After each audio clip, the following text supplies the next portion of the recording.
തൃശൂരിൽ വിമതരുടെ വെല്ലുവിളികളെ അതിജീവിച്ച് ബിജെപിക്ക് മികച്ച നേട്ടം. കഴിഞ്ഞ തവണ ജില്ലയിൽ 40 സീറ്റുകൾ നേടിയ ബിജെപി ഇത്തവണ 60 ഇടത്താണ് വിജയക്കൊടി പാറിച്ചത്.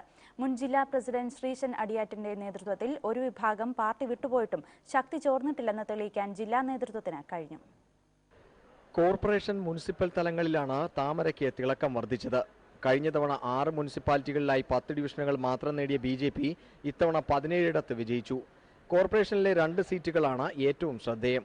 കഴിഞ്ഞ തവണ ഉപതെരഞ്ഞെടുപ്പിലൂടെയായിരുന്നു ബിജെപിക്ക് ഒരു സീറ്റ് കിട്ടിയത്. ന്യൂനപക്ഷങ്ങൾ തിങ്ങിപ്പാർക്കുന്ന കൊക്കാലയിൽ ബിജെപി സ്വതന്ത്രൻ അട്ടിമറി ജയം നേടി. 10 പേരായിരുന്നു ഇവിടെ മത്സര രംഗത്തുണ്ടായിരുന്നത്. ആർക്കും ഭൂരിപക്ഷമില്ലാത്ത കുന്നംകുളം നഗരസഭയിൽ 5 സീറ്റ് നേടിയ ബിജെപിയുടെ നിലപാട് നിർണായകമാകും. കൊടുങ്ങല്ലൂരിൽ 6 സീറ്റ് നേടിയപ്പോൾ ഗുരുവായൂരിൽ 1 സീറ്റ് നേടി അക്കൗണ്ട് തുറന്നു. ഗ്രാമപഞ്ചായത്തുകളിൽ 43 വാർഡുകളിലാണ് ബിജെപി കൊടി പാറിച്ചത്. കഴിഞ്ഞ തവണ 29 എണ്ണം മാത്രമേ ഉണ്ടായിരുന്നുള്ളൂ. തെരഞ്ഞെടുപ്പ് കഴിഞ്ഞാൽ സാധാരണ വോട്ട് കച്ചവട വിവാദത്തിലാണ് ബിജെപി പെടുന്നതെങ്കിൽ ഇക്കുറി തെരഞ്ഞെടുപ്പിന് മുമ്പ് ഇടതിനെ പിന്തുണയ്ക്കുമെന്ന പ്രഖ്യാപനം നടത്തിയാണ് ബിജെപി വിവാദം സൃഷ്ടിച്ചത്. എങ്കിലും മികച്ച പ്രകടനത്തോടെ വിമതരുടെ ആക്ഷേപങ്ങളുടെ മുനയൊടിക്കാനും ജില്ലാ നേതൃത്വത്തിനായി.